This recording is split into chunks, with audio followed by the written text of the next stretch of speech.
Hello and good day. Today we are going to be exploring different tips for shading. We are going to start off by drawing a perfect circle. Just draw one with your Apple pen, and then you're going to hold down with the pen, and then on to the side you're going to hold down with your finger to make a perfect circle. Next, we are going to have to identify our source of light. I am going to be doing this with the replica of a sun. So let's get that drawn onto here. Alright, so we can see that we have our sun up there now in the corner. I am going to pick the color that I want for the base of my ball. So I'm going to be picking purple for today. Get that right in there. Moving on to the next layer, but we're going to go back to layer 2. And I am going to point to where the sun is going to be hitting the ball. It's very important that you recognize where your source of light is going to be. Since that ball blocks it, we are also going to have a section of negative light, which will hit the backside of that ball opposite to where the light source is.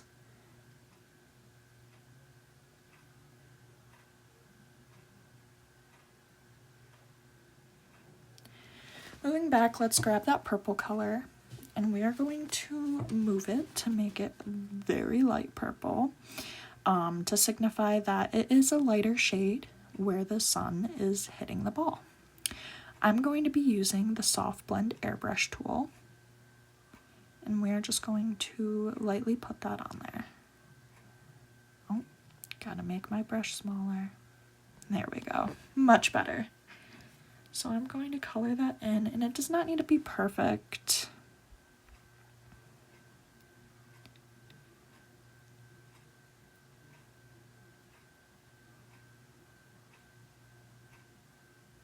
Just make sure that you're going with the curvature of the ball. You do not want a square shading on a circular object. Next, I am going to grab that purple color again, and we are going to move that slider all the way to the darkest spot before we reach the black. So we are now at a very dark purple. Again, I'm following the curvature of the ball while shading. And the thing I love about the airbrush tool is, at least with my Apple Pencil, it has pressure sensitivity, so I can blend that out slightly while coloring. Next, I am going to go in and grab that light purple, and I am also going to lightly blend that out with the airbrush tool again.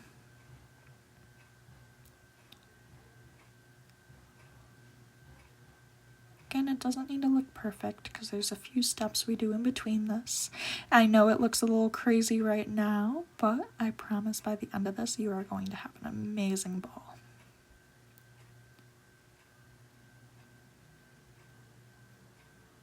So next, we are going to go back in and grab that purple color, and we are going to go back for another dark purple, but not as dark as the one that we have in the negative light zone.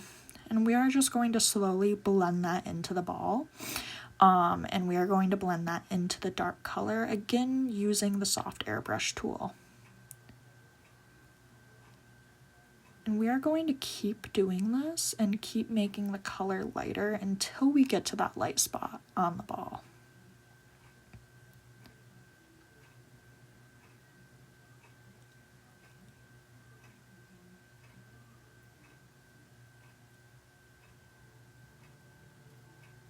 Going in with yet again another lighter shade from the last.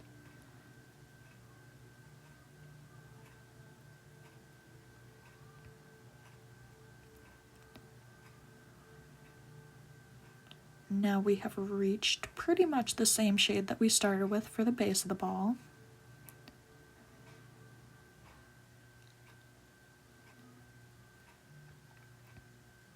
Move that up a lighter once more. And here we're going to start slowly connecting it with that lighter shade, but we are going to add in another shade to kind of buffer it out between the two. Now, as you can see, it kind of looks like rippled sand at the moment, but we are going to fix that. We are going to hit this little wand tool up here, and we are going to choose Gaussian Blur. Now, Gaussian Blur is amazing. I love using it while shading. I honestly prefer using this over the smudge tool. So this is at 17%, which I think I'm going to do a little bit more, but as you can see, it just blurs it out. You can go all the way till you can barely see it anymore. But we're gonna go right around that 22% mark. Now I'm gonna show you why it's important we have that base. See how when you just have the colors and you use that blur and the soft airbrush effect, you don't have it anymore. So it is very important to start off with a base. But I'm going to delete that. Well, try to delete that, because we are just going to go back in with a different base without the black line there. I'm going to show you how to make it more into an actual ball. So again, you can see that just kind of looks like nothing, but we're going to go back in with that neutral color that we started off with before, that flat purple, and make another circle with it, but just with that instead of having the black line there. Make sure we get that centered perfectly with our shading.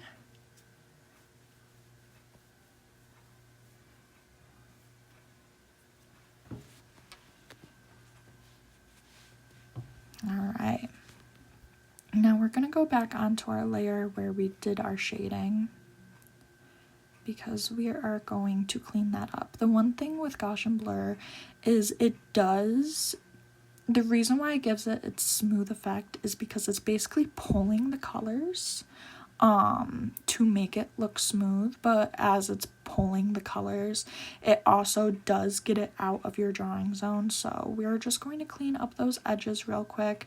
I know it seems tedious and you're probably thinking to yourself, oh, well, we could just, use the smudge tool. I promise you, now this is my own opinion, I think it looks better with the Gaussian Blur. It's a little bit more work, but I think in the end, it's honestly worth it. So we're just going to clean up those edges, and it's going to look crazy because, you're manually, erasing stuff.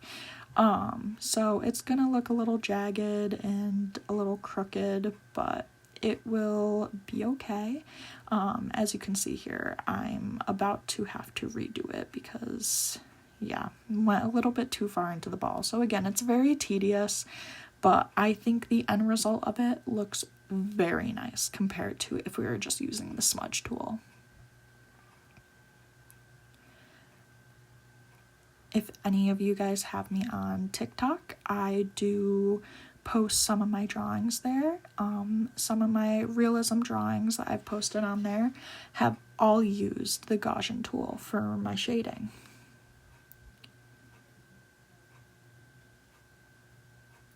As you can see, we just have a little bit more to clean up.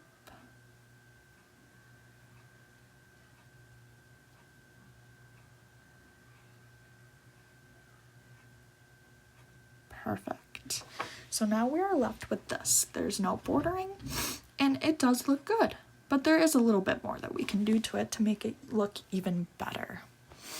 So we're going to go on to another layer, and we are going to go all the way to white. We are going to create a very bright highlight because that sun's kind of close, right?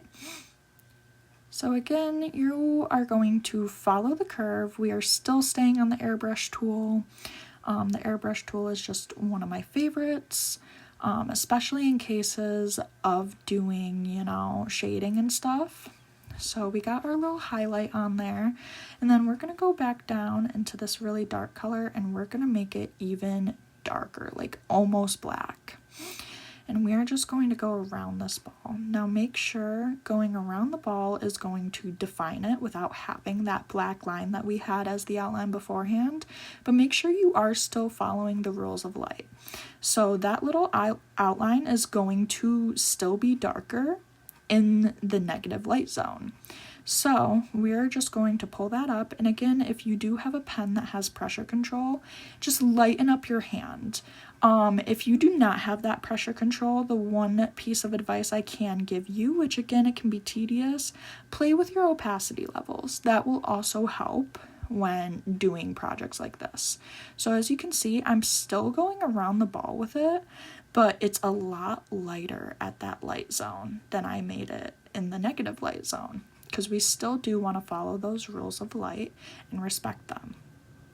If you were to put dark shading on this ball in the light zone, it's not going to look as realistic. I'm not going to say that it will look bad, it's just not going to look all that realistic.